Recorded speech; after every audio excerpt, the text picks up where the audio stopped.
नमस्कार फ्रेंड्स, मैं मनीषा वर्मा एक बार फिर से आप सबके बीच में नए सैलून एंड ब्यूटी एकेडमी की डायरेक्टर और अपने प्रोफेशनल कोर्स की जो कड़ी में मैं थ्रेडिंग आपको डिस्क्राइब कर रही हूँ। बहुत सारे वीडियोस उसके मैंने अपलोड किए हुए हैं, तो हमने किस क्रम में उसको शुरुआत की आप उसमें जाकर देख सकते हैं।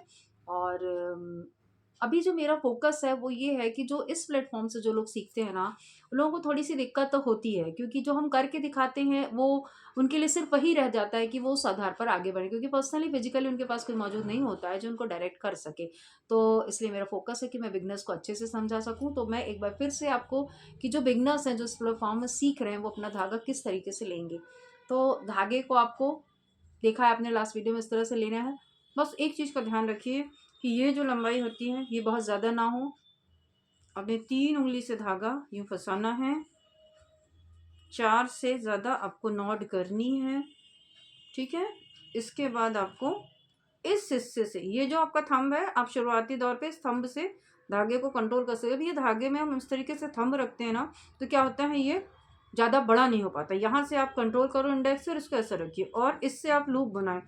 लूप में बाल फँसेगा। जो आपका वर्क प्लेस है वो लूप ही है। आप जब थ्रेडिंग करते हैं तो स्किन पे जब किसी के धागा रखते हैं तो जो बाल निकलता है उसका जो पोर्शन है ये। यहाँ पर जो बाल फँसेगा वो बाल निकलेगा। तो आप ध्यान रखिए कि आपका धागा ऐसा चले। और दूसरी चीज़, आपका धागा बेहद हल्का चलना चाहिए। इसके लिए बहुत ज़रूरी हो जाता है कि आप धागे को जितना हो सके, जब आप घर में फालतू बैठे हैं, आप टीवी देख रहे हैं, कुछ भी कर रहे हैं, आप धागा चलाते रहिए। जितना आपका स्मूथ धागा चलेगा, कोई ऐसी प्लेन सरफेस ले लीजिए, उस पे चलाइए। और मैं तो अपनी अकेडमी में बच्चों को समझाती हूँ कि आप अपना जो घुटना होता है, घुटने के ऊपर एक आईब्रो ड्रॉ कर लें और उसके मा उसको उसको एक शेप बना लें। जैसे आपने एक ब्लैक पेंसिल या ब्लैक स्केच पेन से एक आईब्रो ड्रॉ कर ली, फिर नीचे का बाल निकालना है तो नीचे का निकालो, ऊपर का निकालना है तो ऊपर का निकालो।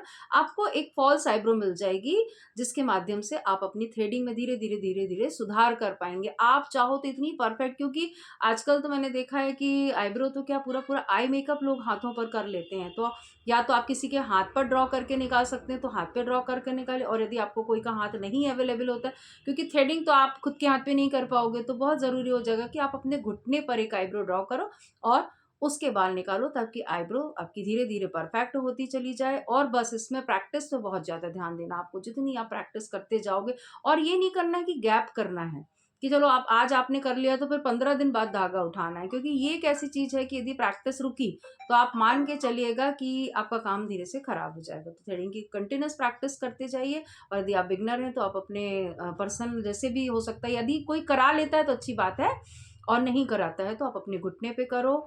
और पूरी प्रॉपर आईब्रो ड्रॉ करके करो। जब आप आईब्रो ड्रॉ करके करते हो ना, तो आपको एक आदत शुरू से आपका एक सही प्रैक्टिस हो जाती है, क्योंकि मेरा मानना है कि यदि आप प्रैक्टिस में गलती करोगे तो फिर आप फाइनल में हमेशा गलती करोगे। तो शुरुआत जब आप करते हो तो गलत प्रैक्टिस नहीं करो। टाइम लगेगा, पेशेंस रखो, क्योंकि आईब्रो टेक पेशेंस, बहुत पेशेंस बनाने में भी लगता है।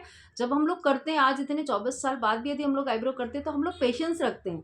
क्लाइंट क्या बोल रहा है वो समझना पड़ता है। कई बारी क्या होता है ना कि मिसकम्युनिकेशन इतना हो जाता है कि हमने उठाया और आईब्रो बना दी। हमने पूछा ही नहीं क्लाइंट क्या चाह रहा था, कई बारी समझा ही नहीं। उसने आपको बोला आप ये लेंथ को मेंटेन रखना है, हमने ध्यान नहीं दिया, बात की और उड़ा दी आपने आईब्रो। तो जो लोग प्रोफेशनल रहते हैं उनको पहली बात तो ये है कि थ्रेडिंग को कभी इग्नोर ना करें, बात करते हुए थ्रेडिंग को ना बनाएँ। यदि आप थ्रेडिंग करने के दौरान बात करेंगे, तो क्योंकि वो एक ऐसी चीज़ है यदि आपने उड़ा दी है तो पक्की बात है कि आपका क्लाइंट भी गया और आपको भी फिर खराब फ़ील होगा कि आपने किसी का चेहरा बिगाड़ दिया। तो कंसंट्रेशन बनाते समय और सीखते समय दोनों में बहुत इम्पोर्टेंट है आईब्रो में। इस बात का ध्यान रख के आईब्रो शुरू करें। बिगिनर्स के लिए मेरे से जो हो सकेगा मैं और भी टिप्स आपके लिए लाती जाऊँगी। आज के लिए इतना काफ़ी है, और मैं एक बार फिर से अनुरोध करती हूँ कि मेरे चैनल को सब्सक्राइब करिए, लाइक करिए, शेयर करिए, कमेंट करिए। Thank you.